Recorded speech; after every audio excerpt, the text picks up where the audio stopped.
Vamos a dar inicio a la mesa 5 del segundo día de nuestra jornada de reflexión anual llamada Divisiones. La temática de este año es hacia un nuevo Estado y la mesa 5 que vamos a abordar ahora es el rol del Estado y su relación con la educación. Para eso nos acompañan en este momento 4 expositores. Tenemos de derecha a izquierda a la profesora Magdalena Ponce de León, profesora del Instituto de Historia de nuestra universidad, que trabaja la temática de la educación y también del sufragio, quien va a partir dentro de los expositores, para mencionar también a los otros expositores, para que los conozcan, tenemos también a José Maricano, es militante de la democracia cristiana, y tenemos a Martín Bodet, secretario general de la Federación, y finalmente tenemos a Roberto Álamo, que es director del CEFE, o Centro de Estudios de la Federación de la Universidad de Chile. Sí. Ok, entonces vamos a dar inicio ahora. Los tiempos van a ser entre 10 y 15 minutos por persona para que parta la profesora Magdalena Ponce.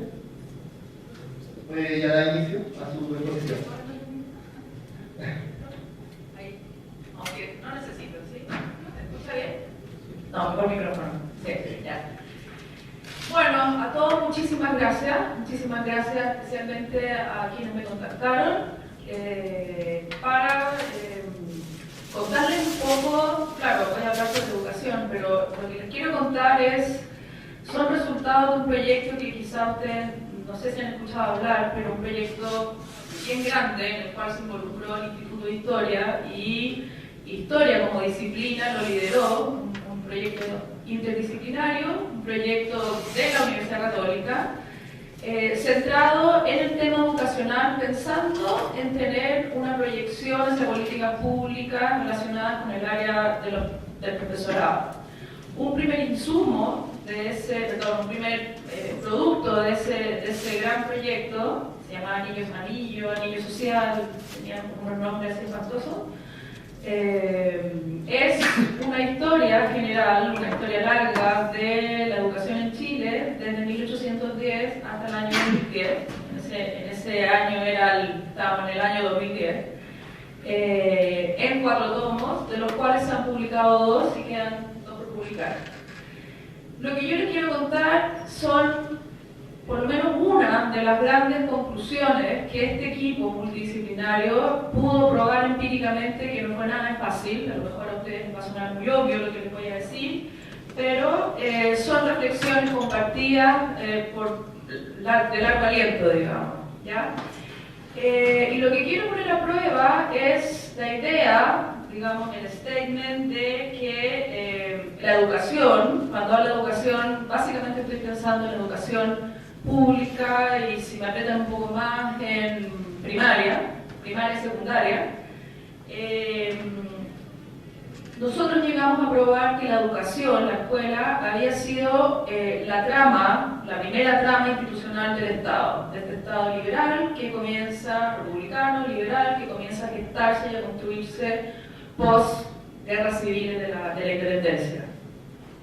¿Qué es lo que quiero decir con esto? ¿Qué es lo que queremos decir? ¿Qué es lo que postulamos finalmente?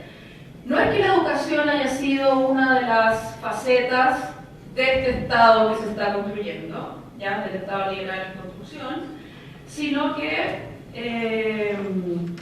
constituye el centro de este Estado, ya, y extremando el argumento, uno podría pensar que no hay Estado sin escuela, no hay Estado sin educación. Por supuesto que es una idea, que lo digo así provocativamente, hay otras instancias, digamos, pero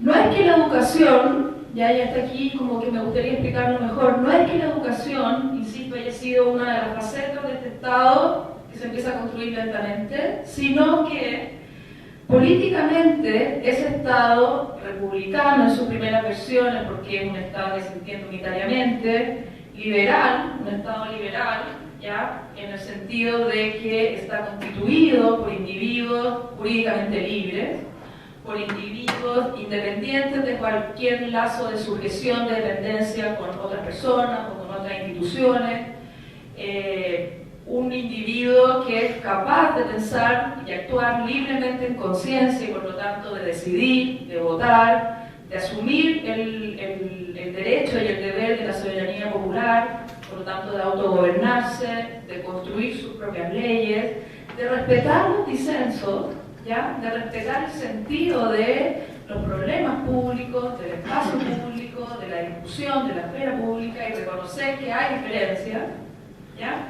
Individuos civilizados que en un primer momento se entendían como individuos virtuosos, ¿ya? Hombres que respetaran, lo que acabo de expresar, el orden público, y también civilizados en lo que se entendió más tarde, que era moralizar las costumbres, un cuerpo, digamos, ordenado, higiénicamente también ordenado, sano, y un Estado, claro, republicano, liberal durante el siglo XIX, que transita en el XX hacia un Estado democrático, un Estado social. Ese Estado, ya, lo podríamos seguir caracterizando, ese Estado no podría haberse levantado sin escuelas, sin el desarrollo de un sistema educacional público, sin educación finalmente. Y eso primero porque al menos en el discurso, en la elaboración conceptual desde inicios del siglo XIX, y aquí, claro, estos criollos ilustrados, incluso en un primer periodo tan confuso, de tantas ideas que iban y venían, ideas que incluso podrían haber sido contradictorias entre sí, creyeron que ante la declaración, digamos, del hombre y del ciudadano, en el cual se reconoce la igualdad civil y jurídica de las personas, la educación, y por tanto la escuela, era el único lugar o la única herramienta por la cual se podía hacer efectiva la igualdad de naturaleza entre las personas, entre los hombres, ¿ya? Lo que la ley denunciaba como un hecho, solamente jurídicamente hablando, solamente la escuela o la educación era, digamos, la forma en la cual se podría materializar. Claro, esta declaración durante, digamos, la Revolución Francesa, de que los hombres eran libres e iguales, sintetiza finalmente por qué debía haber escuelas, porque debía haber imprenta, porque debía haber colegios secundarios, porque debía, digamos, desarrollarse la cultura escrita, porque solo, ¿ya? El argumento era que solo el ser educado podía tener, todo quien fuera educado podía tener conciencia, ¿ya? Y ejercer su libertad. Solamente las personas que saben, digamos, tienen conciencia de lo que hacen, pueden ser personas libres. Y por lo tanto también ejercer su igualdad. Esos criollos ilustrados, esa primera generación, ya, de hombres independientes en una república entendida como un Estado independiente, creyeron que había llegado la hora de crear, que había llegado la hora de dar existencia política y opinión a una nación que jamás la había tenido. La razón era sinónimo de libertad y necesariamente ese individuo racional, ya, ese individuo libre, yo hablaba, libre, civilizado, etc., se formaba a través de la educación. Por lo tanto, solo una nación libre, dueña de su destino, era y es una nación educada. Ese es como lo conceptual, el discurso. En la práctica, ya, la materialización de esta idea concurrió a la construcción, lo que todos sabemos, de un sistema educacional público, en el sentido que era estatal, y estatal en el sentido de que era financiado, ¿ya? Y fomentado, vigilado, controlado en ese sentido, regularizado por el Estado, ¿ya? No solamente el Estado financiaba, ya vamos a ver cómo pudo, la extensión de estas escuelas a lo largo del territorio, sino que también el Estado docente se entendía como aquel garante de la regulación de este sistema, de que hubiese al menos ciertos estándares mínimos de homogeneidad. ¿Ya? Ahora, habiendo dicho algo sobre cómo se entiende la educación intelectualmente y qué es lo que significa en términos materiales para este Estado, ¿ya? Levantar un sistema educacional de la nada prácticamente, hay dos temas que a mí me gustaría hacer como doble clic y matizar, o por lo menos problematizar. El primero es que al menos aquellas personas que hayan tenido cursos sobre historia educacional, historia de la educación, hayan leído algo sobre el tema, se dan cuenta que en general la historiografía le ha conferido al Estado un rol primordial, ¿ya? Este Estado centralizado, que aparece como algo casi monolítico, que funciona por sí mismo y que no tiene ningún problema para llegar y, ustedes van a ver los números, hacer crecer el número de escuelas, el número de alumnos, etc. Profesores, textos circulando. Y la verdad es que no fue así, ¿ya? Con todos los problemas que tuvo ese Estado para desarrollar un sistema lo más eficientemente posible en el territorio, un sistema educacional, lo primero que a mí me gustaría decir es que habría que matizar esta idea de la centralidad del Estado porque nosotros llegamos a probar empíricamente, ¿ya? Después de un trabajo de años, de esclavos, qué sé yo, contando escuelas, alumnos, viendo dónde están, dónde se habían fundado, viendo cómo se habían expandido, etc. ¿Ya? Aquí hay gente que va a hacer un trabajo parecido. Llegamos a probar que las comunidades locales, es decir, las pequeñas comunidades en las cuales habitaban 50 personas, 200 personas, no más que eso, villas, lugarejos, como se llamaban eran llamadas por el mismo periodo, digamos, son las que piden escuelas al Estado y son las que cooperan desde un inicio, estoy hablando de 1840, 1850, hasta hoy día, ¿ya? Hasta la actualidad, cooperan con el Estado para que la escuela no solamente llegue, se funde, haya un lugar físico que se llama escuela, que no existía en esa comunidad y por lo tanto era ajena a ese mundo, y después cooperan para que esa escuela funcione y no se cierre el día siguiente de que se funda, digamos, y que pasaba varias veces. ¿Ya? Entonces, sí, las comunidades fueron centrales en la expansión de este sistema educacional. Les quiero mostrar un primer mapa, ¿ya? No es la década del 50, pero sí ya 65, lo más temprano que tenemos en ilustraciones, y todos los puntos reflejan lugares, ¿ya? Comunidades locales que tienen escuela en ese momento. Si ustedes se fijan, el primer mapa es de 1865, pero créanme que desde muy temprano en el siglo XIX, y eso también es una característica de este Estado educador, hay escuelas en el territorio extendidas en lugares insólitos, ¿ya? Llegan escuelas a Coinco, que tiene 40 habitantes, hay escuelas en Magallanes, que son 3 presos, digamos, por decirlo en forma, digamos, rápida. Hay escuelas en el norte donde todavía no llegan el tren, muy temprano en el siglo. Entonces, estos mapas grafican, yo los voy a ir pasando, ¿ya? Aquí estamos en 1907, o sea, ya al final del siglo. Solo los puntos de colores son los que tienen escuela, los puntos que no tienen son negros, digamos, son todas aquellas localidades que todavía no tienen escuelas, ¿ya? Quizás este mapa es mucho más gráfico, se ve mucho más la diferencia entre aquellas comunidades con escuelas, el tamaño de la pelota, digamos, da cuenta de cuántas escuelas hay, y se contrasta con aquellas localidades que están todavía, digamos, segregadas, segmentadas de este avance educacional, ¿ya?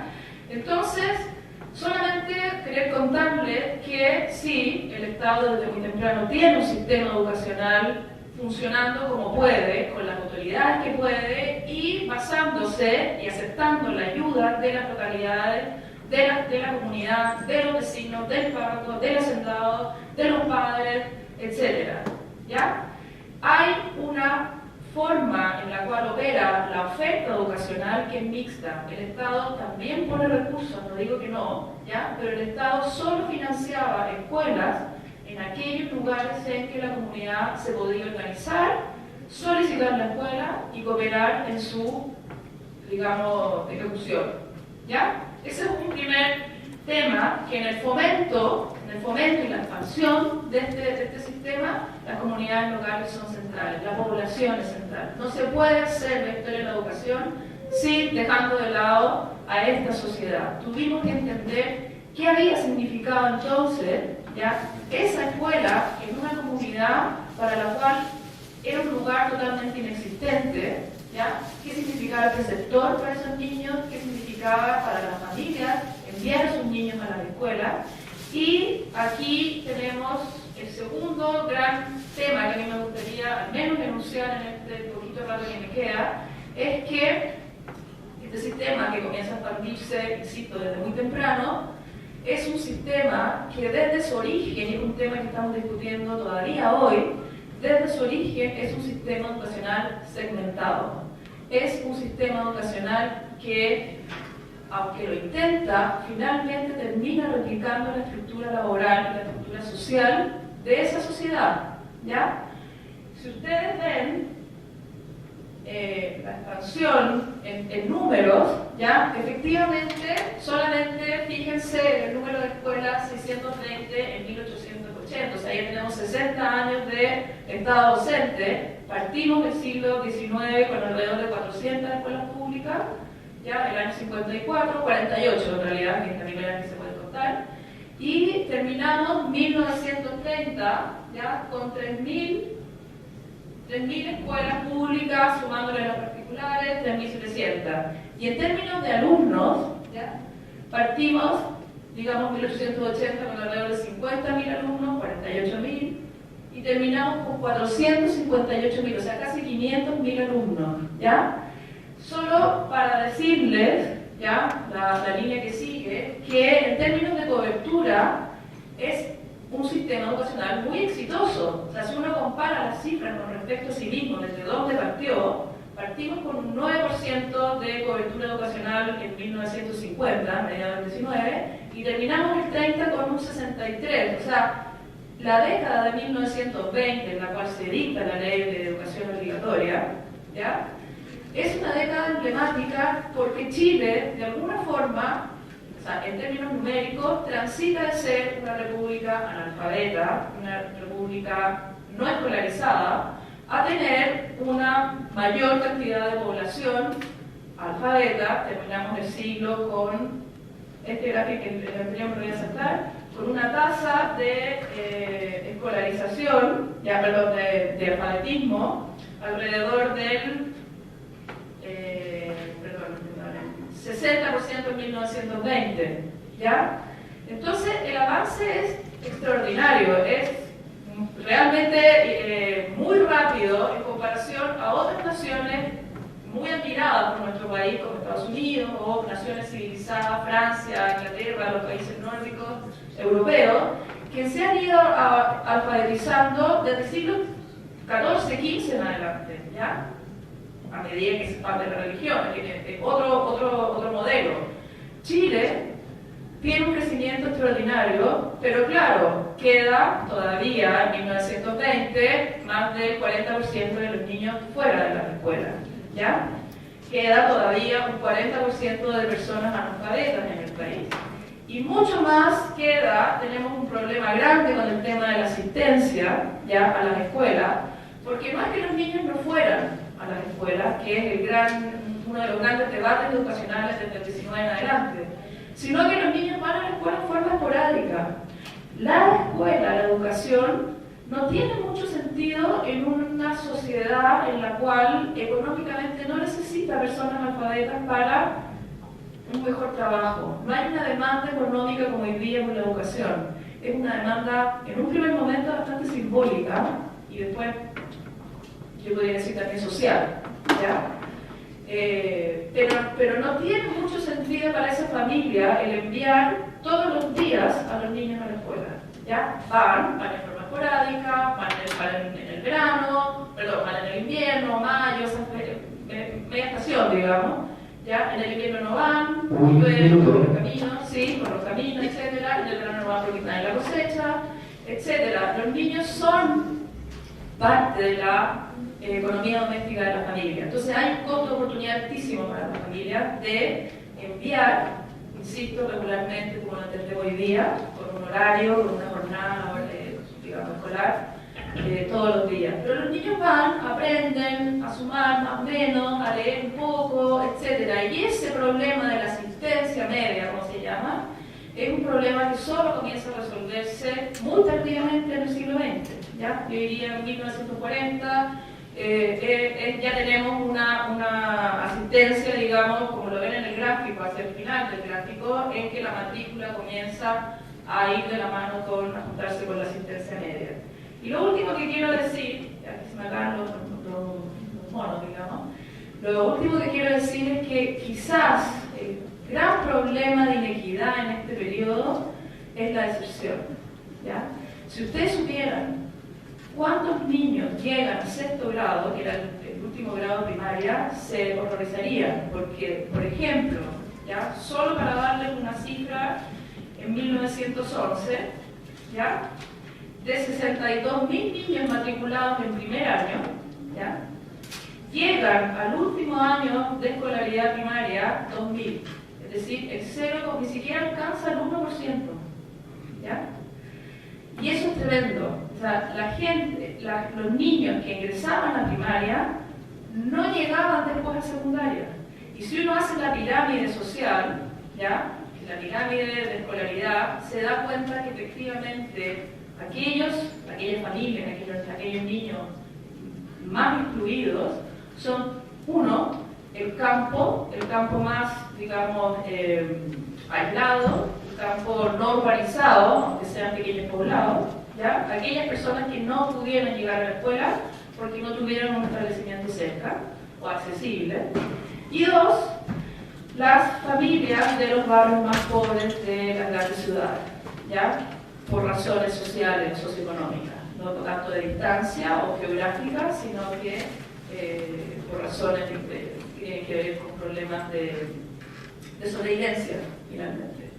Entonces, sí, no hay Estado sin escuela, pero tendríamos que matizar también estos dos supuestos de cómo se construyó, cómo se extendió, cuán importante es esta escuela pública, y en este segundo, digamos, que me gustaría discutir el tema de hacia quiénes están incluidos, quiénes no, cómo se puede entender ese sistema.